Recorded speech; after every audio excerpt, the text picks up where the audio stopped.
Starting in 5, 4, 3, 2, 1.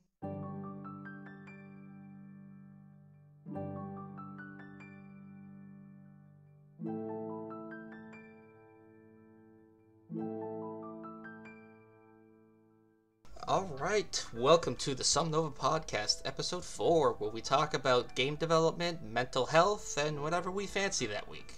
I'm Bodo, the public relations representative for Somnova, and with me I have Hamadyne, the studio director and genre writer. Hello. And Astartus, the sound lead. Hi, everyone. Today we're going to be discussing 4 forms of media in that we feel either represent mental health very well or doesn't represent mental health very well. We'll be distinguishing whether it's meant to or not, as well as why we think it either doesn't represent it well or does represent it well. So we're going to start off with Doki Doki Literature Club, everybody's favorite visual novel. It's a classic. A divisive one, to be sure. Very divisive.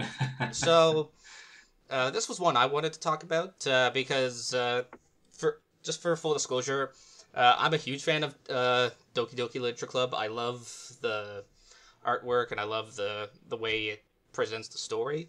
But that being said, I feel overall it doesn't represent mental health very well in the game or amongst its corners of the internet. To begin with, it has triggering content for people who are sensitive to content like that, who have anxiety and depression. And on top of that, I really did not like how the main character was written in handling Sayori's depression. I feel Sayori's depression really reached a lot of people, it seemed. Like, people could relate to how Sayori had felt. But the particular line of the main character saying, "I feel very betrayed that you didn't tell me," I feel that's just not something you tell somebody who's going through a hard time. That's... You don't know what they're going through. You don't know why they're hiding things. Sure, it could be a surprise, but it doesn't mean you put blame on them. Yeah, definitely. Yeah, I think when it comes to talking about someone who's revealed that they have a mental health disorder, you definitely don't want to say that, why did you hide this from me? Why did you betray me? Obviously, that only serves to, make the situation significantly worse. So I definitely agree with you that it definitely wasn't the correct portrayal. In terms of the overall meta-narrative of Doki Doki Literature Club, though, it seems to make sense because this is supposed to be kind of like at least its original intention was it was supposed to be a very cheesy romance game, but with, I'll say the villain, because I don't want to spoil it for those who haven't played this game. The villain's intentions obviously change the very nature of the game narrative itself, which does, alter a couple things. But I do understand Doki Doki Literature Club as its nature being a Ren'Py-based visual novel. There are a lot of there's a lot of modifications. I know there's a lot of mods, and I think Bodo, I think you know a couple of those. I know we talked about wanting to highlight one or two of those. Do you want to go into one of them in detail? Sure. There was one that was called Doki Doki Exit Music, and so if you want to play this mod and you don't want spoilers, stop listening here. All right, you've had your chance. So it basically details the main character and Natsuki dating, and they go through a lot of tragic things, and at the end, Natsuki ends up trigger warning to those who are sensitive to suicide topics, just as a heads up. Natsuki ends up committing suicide in her room, and the main character is overridden by guilt, so he ends up throwing himself off a bridge, quite literally. And the main thing wrong I have with that is his inner monologue as from what I understand, as after he jumps, he's basically saying like this is the right thing, like we'll see each other soon, and in this day and age, romanticizing suicide, my personal opinion, it's unacceptable. Definitely. You know, when you're talking about serious topics like suicide, you shouldn't be portraying them in a romantical sense. And for me personally, I actually love the mod up until the ending. So for me personally, that made it like a 9 out of 10 mod to a 5 out of 10. It ruined it. I think in games like that, it's also an important issue to discern between like the player and the main character, because we talked earlier about how the main character's command of "I feel so betrayed" is obviously in very what's the word? I'm gonna cut this out later. We talked earlier about how the main character's command of "I feel so betrayed" is obviously not a good thing to say to someone who's going through depressive episodes and suicidal thoughts. But obviously, especially in the VN genre, it is also possible that it's intentionally meant to be a bad thing to say, because just because it's the main character doesn't mean that it's a good and healthy thing to say. I think the problem there is also that, from what I remember, admittedly it's been a while since I played it, but the main character didn't seem very like fleshed out to me. The main character seemed very much like this traditional blank slate for the player to project themselves into. I think that was the point. And yeah, so that there was really not a whole lot of substance to this in-game main character. Yeah, so the character kind of it kind of felt like that is the most natural and most sensible thing to say there, because generally whatever those VN protagonists do is basically broken down to the most general, most specific, most unexciting thing someone can do, basically the average of all the averages. So that's really a problematic thing if the most average thing you can do is accuse the person of not having told you. And I think that's also where a bit of the problem there comes in, because it's also all about making the problem about yourself. It's not about how can I help you, it's not about why are you feeling bad in this situation. It's more about how can you do this to me, and it's all about the neurotypical person making themselves the center of the issue. Right, yeah. I think that's a really critical point you put on there, Astartus. And I also want to clarify, like when I criticize the mod Doki Doki music, it's not to say that that was the intention of the writer. I certainly don't want to come across as vilifying whoever made this mod. I just feel that the ending was just within poor taste, despite the rest of it being very good. I just wanted to criticize that direction that the creator of the mod took, and I simply just don't agree with it. Yeah, no, that's perfectly fair. I think when someone makes a work and puts it on the internet, it means that they're going to receive criticism for it. And I think your point of, you don't like the fact that the mod romanticizes two suicides, one after the other, Romeo and Juliet style, really kind of detracts from the quality of the work. I think a lot of people might agree with you in the fact that, like, why end it that way? Is it because it's Doki Doki Literature Club and that sort of thing is the norm? Or is it because the writer decided that this is how the narrative that I wants to end? And is that okay? Yeah.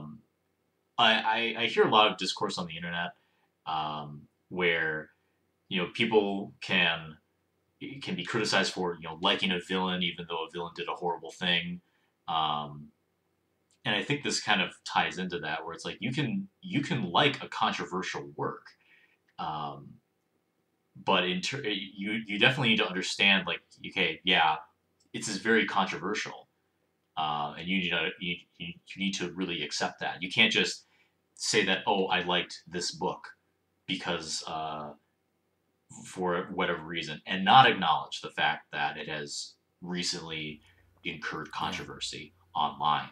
I think that's a really, really critical point. You can certainly like Doki Doki Exit music, even with, the ending. But I think you need to make sure that, if you're introducing this to a player, if you're, talking about it with friends, you bring up the fact that, hey, there's a pretty, terrible thing that happens here that I think detracts from the work, or this work is not going to be for everyone. Like, you shouldn't read this if you have suicidal ideation or whatever. That's an obvious trigger that you need to tell people. And I think, to be fair, this is also true of the base game, where I think the reason why it got so popular is because people would be like, "Hey, play this cute game called Doki Doki Literature Club. It's adorable. You'll love it," and not telling them about the fact that a major character commits suicide, and you, the player, get to see that in a very visible, visceral way. That's pretty not cool, honestly. I admit I was surprised by it when I played it, but that was because I knew that, okay, there's something weird happening here with this game. However, I had not been told exactly what happens. I knew there was triggering content, so I was expecting that. That's like, okay, so this is leading up to something gross and something weird's going to happen. And then seeing that right there, I was like, okay, wow, all right, they went there. Oh.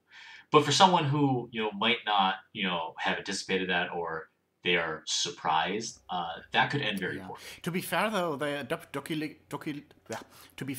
Doki literally... Oh, come on. To be fair, DDLC also had the trigger warning at the very beginning, at least when I played it. I don't know if that's been there. It does, that's yes. always been there, or they only added that after things went south a little bit. But I think that trigger warning diffuses a lot of that criticism because, like, the creators thought of that first, and they put in that trigger warning to alleviate that problem. And to be fair, you can't really always estimate how shitty people in the community are going to behave. I think when we're criticizing and talking about the work itself here, we got to give them credit for putting in that trigger warning. Yeah, I feel that that kind of behavior does not fall on Dan Salvato. I think that was a very good call for him to add that trigger warning in. Because I feel if the main focus was, I want to surprise people, that could have ended poorly. But at the very least, it's going to surprise people, but okay, there's going to be something serious coming up. You just don't know what. We actually know a couple people who have been tricked by this, and it put them in a very bad state of mind. So, yeah, that's just a huge no-no. If someone is triggered by stuff like this, don't intentionally set them off. It's a dick move. I think another really big thing about DDLC, about the Portrayal, is also that by its very design, its portrayal of mental health was not meant to be realistic. DDLC never tried to make things realistic. Because, spoilers of DDLC, because, like, the internal, I think there was, like, something like a depression value that was turned all the way up to make things to basically kind of flanderize the mental health issues that the characters had. And I think that plays also, like, into why some of the mods are so a little bit off. Because once you establish the baseline of, in this universe, mental health does not have to be portrayed realistically, and people kind of miss the point of the whole thing, then pretty much everything goes. So then we quickly end up with Romeo and Juliet romanticizing suicide. And at least with Romeo and Juliet, that was written in, what, the 1500s, 1600s? Yeah, that was way back. That was a really big thing back in the day. That was, like, one of the bigger tragedies. It's still regarded as one of the greatest tragedies and of all even time. In Romeo and Juliet, the whole point was that they were kind of being stupid about it. I mean, that's even the plot Yeah. point in the original. So, like, releasing something that romanticizes suicide in 2021, really, there's no excuse for that. Yeah. So yeah, those are our thoughts on DDLC. It doesn't portray mental health properly, but it's really not meant to, and I think that's something that should be understood. The criticism we had, I think, is valid, but we also understand that that's also not the point. But we wanted to discuss it anyway. Yeah, I think in terms of DDLC, it's more about the fan base and the kind of resulting content thereof that has been produced by it. I think this is definitely more of a fan base thing that we're criticizing as opposed to the game itself. I highly recommend trying out DDLC sometime if you really want to. Just obviously be aware of the trigger warnings. There is pretty graphic content in there. It is not for the faint of heart or people that are triggered by violence, by suicide. It's very scary stuff. But if that doesn't deter you, I highly recommend trying it. It is really fun. Does have some good plot points. It has good writing.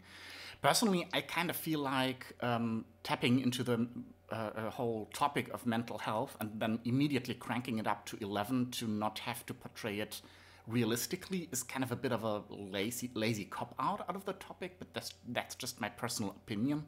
I kind of feel like if you're going to tackle that topic, do it seriously. But that's personal opinion. We could discuss on that point alone for hours. So it's not a bad game. It just made some design decisions that one can have different opinions about. Let's leave it at that. That's fair. All right. That's very fair. So to a more positive portrayal of mental health, we're going to talk about the movie Rain Man. Fun fact, I misheard that as Rayman, as in Rayman, Raven Rabbits. So I was very confused when I first heard that. Hamadyne, you've watched this movie. You've had a lot of positive things to say about this. Do you want to start this off? I do, yeah. I mean, first of all, Rayman is a fantastic movie. Tom Cruise, Dustin Hoffman, they are, expert actors, and you can really see the effort they put into really trying to make this work. The character of Raymond himself, really just showing that he's having him be having this mental health disorder. It's not really specified like what kind it is. The doctors say that it's autism. It's not I don't think it's an accurate one-to-one portrayal of it. It's this kind of nebulous disorder. It's more akin to like a PDD-NOS type diagnosis, where it's like there is some kind of developmental disorder. It's not. Sorry, PDD-NOS. What does that stand for those who aren't aware? I believe it's pervasive developmental disorder - not otherwise specified. So it's something that could potentially fall under the umbrella of an autism spectrum disorder. However, there are other symptoms that are essentially kind of muddying the diagnosis. To shortcut this, we can essentially say that this is probably autism and just leave it at that. I think in terms of how the portrayal was done in the movie, I think it was really interesting.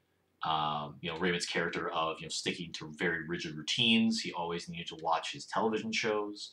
There's very specific things that he had to do, or he'd have a meltdown. That's very classic autism spectrum disorder right there. Tom Cruise's character, him trying to understand, what do I have to do to figure this out? To understand, can I get him out of this institution? Initially he does it for selfish reasons because he wants the $3 million that Raymond has received. However, over the course of the movie, he really learns that this is he learns that this is there's a spoiler here, obviously, that Rayman is Charlie's older brother.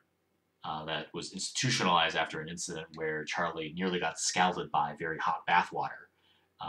It was kind of a mistaken incident where it was assumed that Raymond potentially may have harmed Charlie, but that happened differently. So over the course of the movie, Charlie really empathizes with Raymond and actually does want to actually gain custody of him to take care of him and be a family.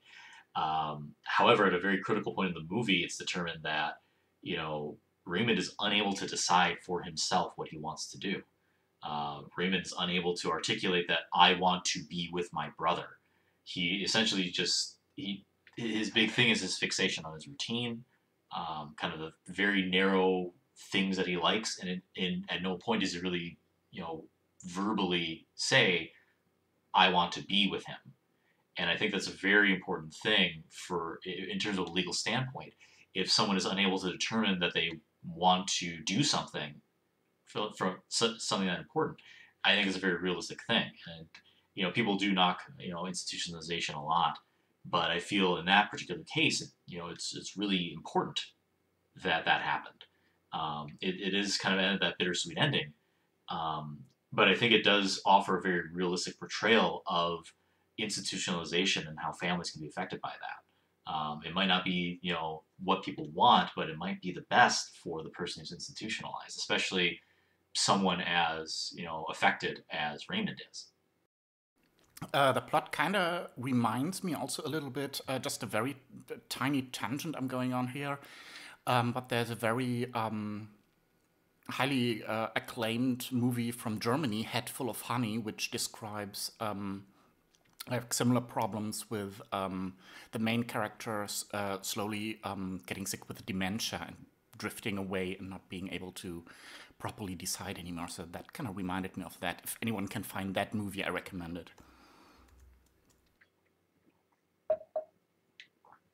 And one thing I wanted to point out that I noticed from your description, Hamadyne, is I remember we were talking about this prior to this recording, and the point, I think we both agreed on a point, correct me if I'm wrong, that you mentioned it also shows that you can bond with people who have mental disabilities. Just because they're different doesn't mean you can't still form a bond. That is very true. This certainly is a very positive portrayal of two estranged family members coming back together. I think that's a really, really critical point you pressed on there, Bodo. The fact that it wasn't, again, it was initially started where it's like, I have a brother? What? Excuse me? I have a relative who I've never heard of? And over the course of the movie, Tom Cruise's character, bonds with his estranged brother in a very unique and touching way. I think which really, lends credence to why the movie is, for me, a really good movie. Again, if you really do want, even if it's not even outside the context of, mental health representation, Rain Man itself is a very entertaining, very well put together movie. I'm definitely gonna have to watch it sometime. It sounds really interesting. Yeah, so let's move on to our next topic here. Yes, so we're gonna be talking about the another negative portrayal of mental health. This one is supposed to represent it, but to say it falls short is being a little kind to it. We're going to be talking about 13 Reasons Why. Don't worry, we'll end on a positive note after this, but let's just rip this Band-Aid off. None of us are a fan of it. We do not like the portrayal for several reasons. Startus, do you want to start us off with this one? Yeah, sure. I'd love to. Basically, for the ones who somehow have managed to avoid it, 13 Reasons Why is based on a book, and basically the base premise is that the main character in the present already has committed suicide, and she sends 13 tapes to people who she thinks are to blame for her in the end killing herself, and each episode or each chapter in the original kind of deals with one person, and it kind of unravels how different things, obviously also a few trigger warnings here for readers who are sensitive to that, like heavy bullying, there is sexual assault in there is physical abuse in there, and other things like that. And I can kind of see the intent of it. Like, I see what they were trying to do, like see how a very toxic environment, constant bullying. I mean, bullying in schools is a big problem nowadays, more than ever maybe. with the rise of cyberbullying added on top of that. So I can kind of see the whole thing of we want to portray how it feels to be in that situation and how drastically that can destroy someone's mind. That being said, I don't really think they pulled it off well. And a lot of we want to raise awareness for that problem kind of ends up feeling like we just want to exploit that problem because it makes for a good shock value. Yeah, I definitely agree on that point there. From what I've seen of of trailers, a couple episodes that I've watched, it really does feel like it's just more romanticizing the after effects of a suicide. Similar to what our discussion on Doki Doki Literature Club was earlier in this episode, it really feels 13 Reasons Why feels like it's more taking that quote unquote exciting drama of what happens after someone commits suicide and does it in such a way that leaves long-lasting impacts. The leaving of the 13 tapes to the people that she feels affected her the most and caused her to kill herself. What does that mean to someone who receives that tape? How does that affect people? And then, of course, promoting the idea that if you take similar steps, if you leave notes or elaborate messages explaining why you kill yourself to the people that affected you the most, how does that affect them?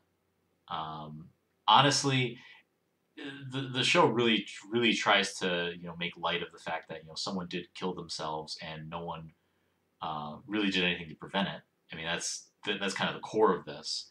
But the way that this was advertised, I feel, was very disingenuous to people suffering from what the main character did. She's being the victim of sexual assault, having her guidance counselor kind of say that you did you invite them to do it, stuff like that, kind of implying that it was trying to imply that it was her fault as opposed to it being it's not her fault that she got assaulted. Like, that's never the case. That's a terrible thing to say to somebody. That implication that a bad thing happened because you made this thing happen to you is it's really bad. The after effects of the show itself being released, the main controversy, of course, being that this was a very large what I'm reading here and what I kind of read is what's called a suicide contagion. The fact that now that there's a very big media sensation about a suicide, is that causing people to potentially, think more about suicide, start going through the procedure to commit suicide, actually commit suicide? That's a pretty bad thing. It's not a new thing, though. No, it's not. That effect has been known for a long time. In German, I don't know if that's also called that in English, but it's got the Werther effect after the suffering of young Werther from Goethe, which was released in Vienna. And I think after the book's release, where the main character also takes his own life in the end, I think suicide rates in Vienna, I think they tripled or quadrupled for a couple of months. So that's why it's called after that. But none of that is new. That has been known for hundreds of years. So, oh, absolutely, yeah. So releasing something in this media age without taking that into account, or maybe they took it into account, but honestly didn't. From the interviews that I've read with the producers, I think they didn't take it too seriously. I think they really underestimate how bad it would get.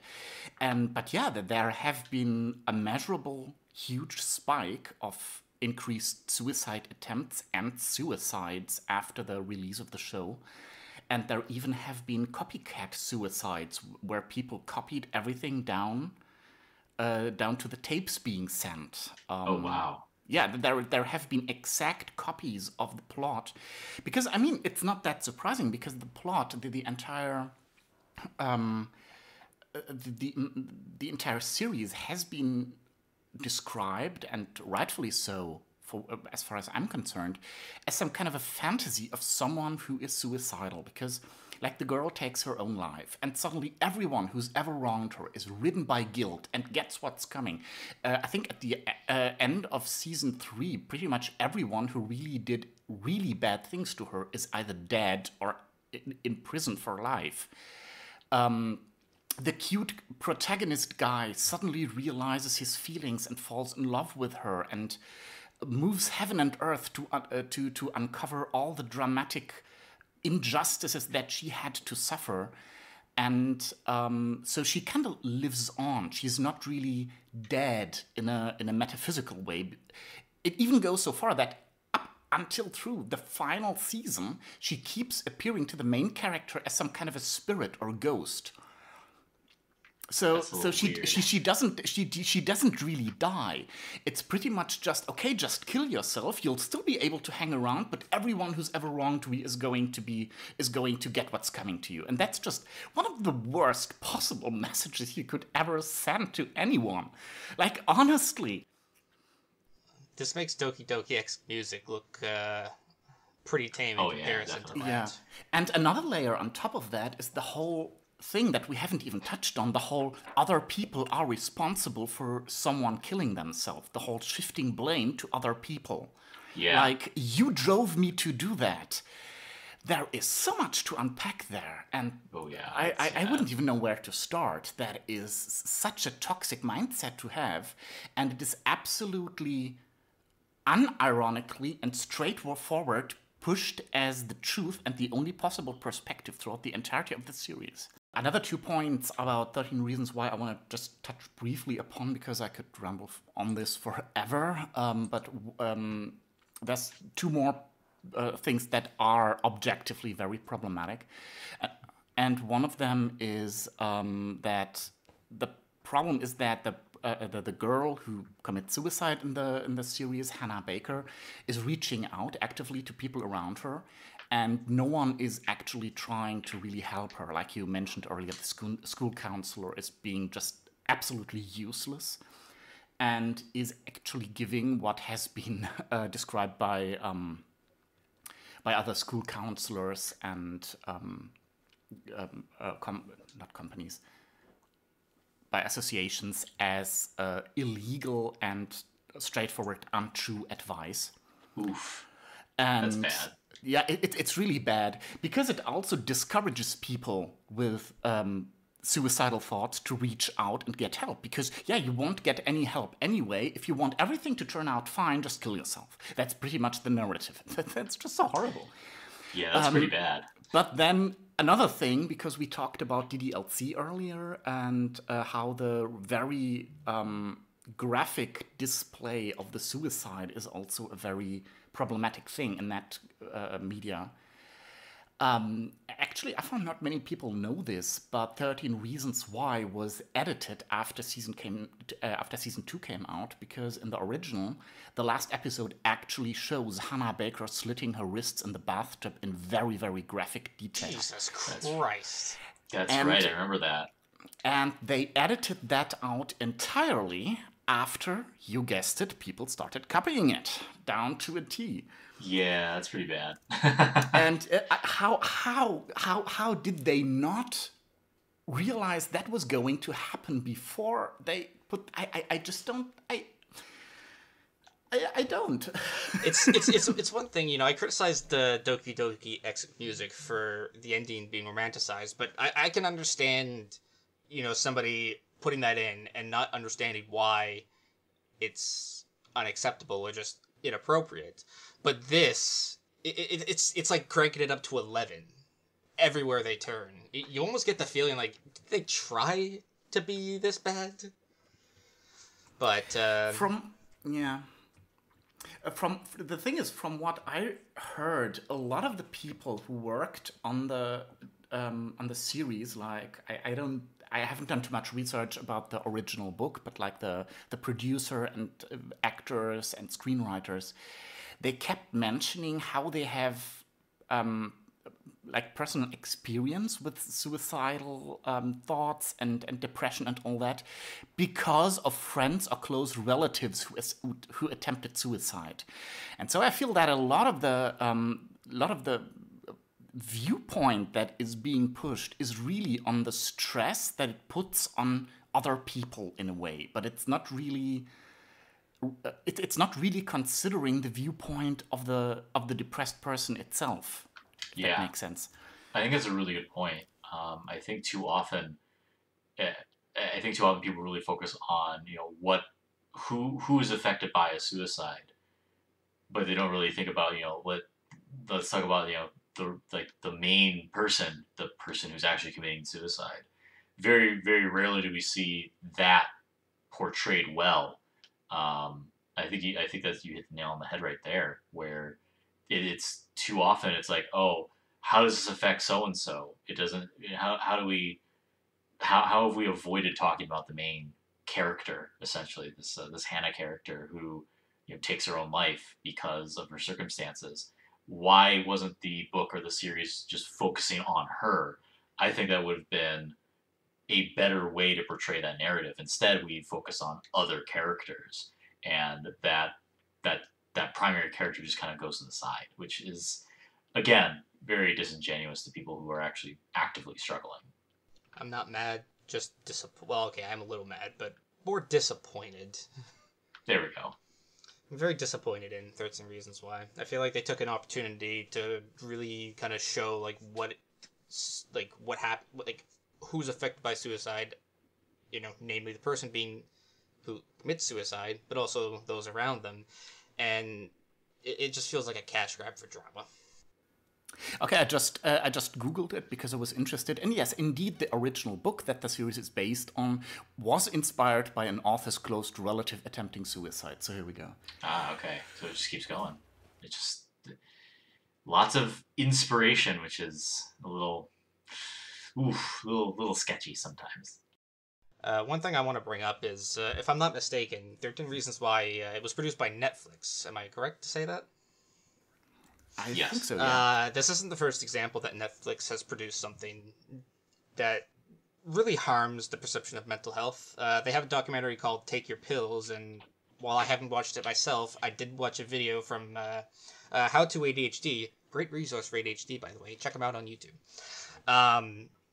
Where they talk about how it's basically painting people who take ADHD medication as drug seekers and trying to get high, which is already a problematic view, and it is already a problem that we're trying to deal with, and that really does not help. And especially since Netflix is so popular, it's going to reach so many people. You're just pushing this bad narrative that ADHD meds are bad, which, if they're abused, yes, just like any other medication.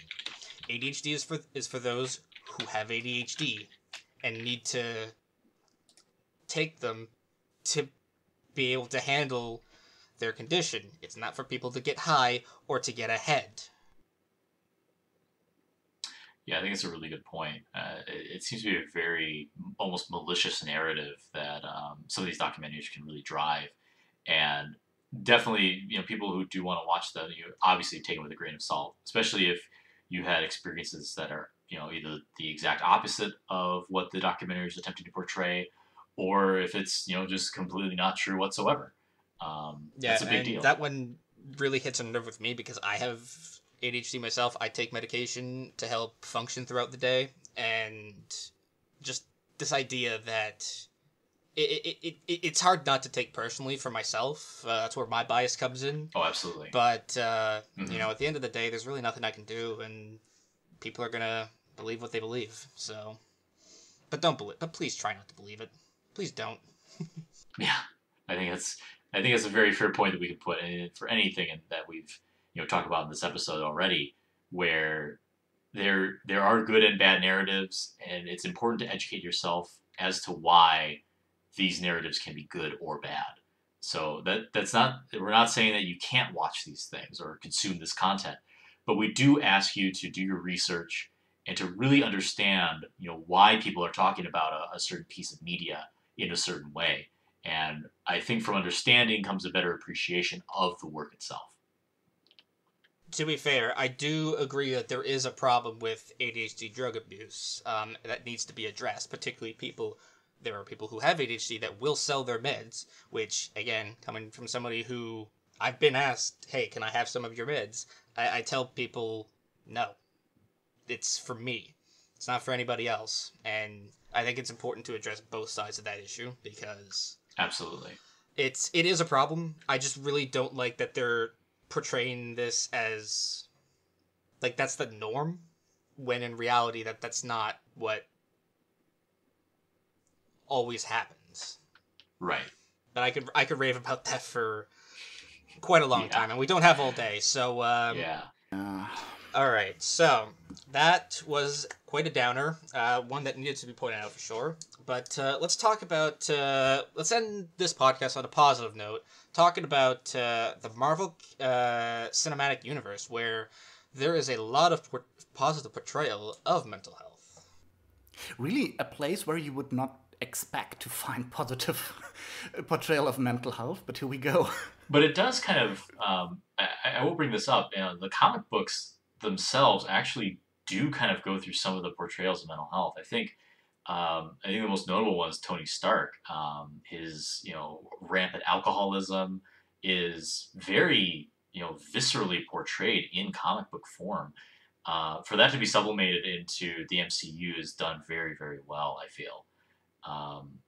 With Tony Stark as a character, at least with MCU, the fact that he's portrayed by Robert Downey Jr., someone who had very visible, addiction issues, and him coming out on top as one of the most popular, if not the most popular MCU character, really shows kind of a personal testament to how much Robert Downey Jr., the actor, has turned his life around. And then seeing that character of Tony Stark go through such incredible character development throughout all the movies is also really interesting. And I think the big thing we want to touch on is his struggles with PTSD. Him surviving a convoy attack in Iron Man 1, his surviving the attack on New York in the first Avengers movie. I think it's probably the biggest one that that really kind of triggers his major PTSD. I think that's probably the biggest one right there. Really, really well done, honestly. The fact that he explains on screen like how he feels, why he's doing the things that he's doing, is really, really impressive. Like that's really good writing, honestly, and I'm really impressed by it. Yeah, definitely. As someone who has PTSD and panic disorder, anxiety disorder myself, especially that scene where he has that panic attack breakdown while he's talking to the young kid, and the kid just keeps asking questions, and he just keeps spiraling and crashing. I really felt that scene. Oh yeah, I could see that. That was almost uncomfortably realistic, but in a good way. In a good way. I think that's a really big thing you brought up, the realism of it. I think for anyone who's gone through that, seeing that happen to a character they like on screen, it's a good way to create empathy. It's a really good way to see that there's someone I like going through the same stuff I have. I think is a really, really critical element. And I think that's why people talk about this, is that people who are going through those symptoms and, suffering, and seeing that, someone else that I, personally like, or someone I look up to is also suffering, I think is a really, really important thing in this day and age when we're bombarded with social media, ads, and it can be hard to find content that, is specifically, like this is targeting me in a good way and not like this is a bad thing, or I should be ashamed of myself for feeling the way I feel. Or was this right? Yes. Sorry, backed off. I know. But I think the point of it being that popular characters from our favorite comic books can be human and can also struggle with day-to-day life. And I think that, that a superhero, someone who we look up to as someone who's indestructible, infallible, perfect, can also go through like a crisis that any human can go through. It really adds a lot of believability to that character. It makes them more multifaceted. It makes them, in essence, less of a character and more of a human being. Yeah, definitely. What you said actually also brings up an important and very interesting point to me, because like with Tony Stark and his actor Robert Downey Jr., we have that you have someone portraying the issue that has actually gone through it, which is like the exact opposite of what we just talked about on 30 Reasons Why, where you have an issue represented by people who have experienced it secondhand and kind of imagine what it could be like if sort of situation. Oh, absolutely. And this is a really big thing of maybe just let the people talk for themselves in a way. I totally agree. Yeah. To add on to that point, I do like that Robert Downey Jr. was the one to be able to portray that. But I don't think it's necessary to have gone through it. But that being said, I think you should take the time to do the research, to talk to different people, get different points of view, in order for you to be able to portray it as accurately as you can. And yeah, going back to Rain Man earlier, that's exactly what Hoffman did. He went to visit people that he was trying to portray. Most notably, Kim Peek, who was a savant that was very well known at the time. And went to him, studied him, talked to him, really tried to understand his various little idiosyncrasies, and you can see that portrayal a lot in the movie. And like you said, like you don't need to, find someone with a specific mental disorder to be accurately portray that on film. A good writer and a good director and a good actor can do all of those things, but it's very critical that you do the right research. You make sure you come to that understanding that, okay, this is how we do this respectfully and tastefully. That's a very, very critical point. Yeah, in the end, can I quickly just add on to that? Or do you want to?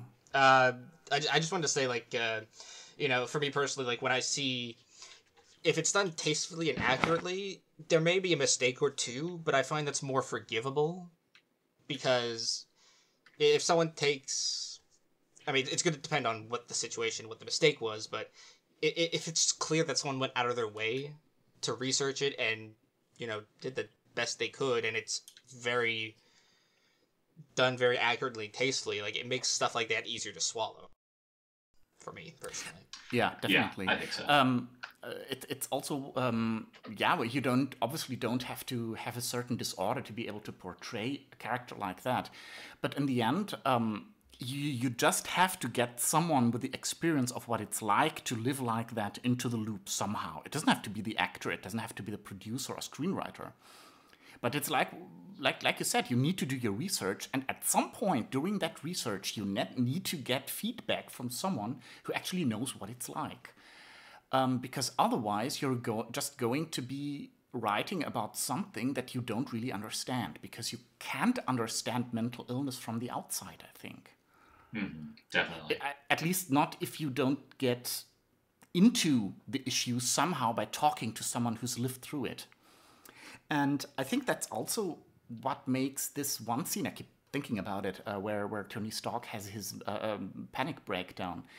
I really like how it's displayed, like also in the production and everything. It's just so undramatic. Like many other screenwriters would have probably made it so that there's exciting music and his eyes keep flitting back and forth, and there's like CGI explosions in the background to show off his PTSD and everything. And that scene is just literally a broken, panicking Tony Stark sitting there hyperventilating with an annoying little kid asking too many questions. And it's just it's just so anticlimactic, and that's what makes it so real. It doesn't try to pull all the CGI registers to let the neuronormative person at home on the couch feel what it's like to have PTSD. No, you can't do that. You can't make that person feel what it's like to have PTSD. but you can show them how it looks from the outside, and you can make them realize, okay, I don't understand it, but this person is having a really bad time right now, and maybe that kid should shut up for like 2 minutes and maybe ask how we can help, you know? Exactly. Yeah, I think that's a really good point. And man, I just want to watch Iron Man 3 again now. I don't know. This isn't a Disney Plus shill, but I really do like Disney Plus. I do like that. I just having all those movies available is really nice. I really need to go through and like watch some of these Iron Man movies again, because now it's like, dang, I want to watch Iron Man. Yeah, and I feel like one thing that I wish neurotypical people would understand is it's okay to admit that you don't know what it's like, because unless you go through something like that, how can you? That's okay. What's not okay is pretending that you know and then shaming people based on being ill-informed and pretending that Have you tried going outside and having to drink more water? Oh, gee, why didn't I think about that? That's it, I'm cured. I love water. Wasn't there also a scene with Thor that he was... Yeah. Just as a side note, Thor definitely suffered from severe depression and dysfunctional disorder after the whole Endgame thing.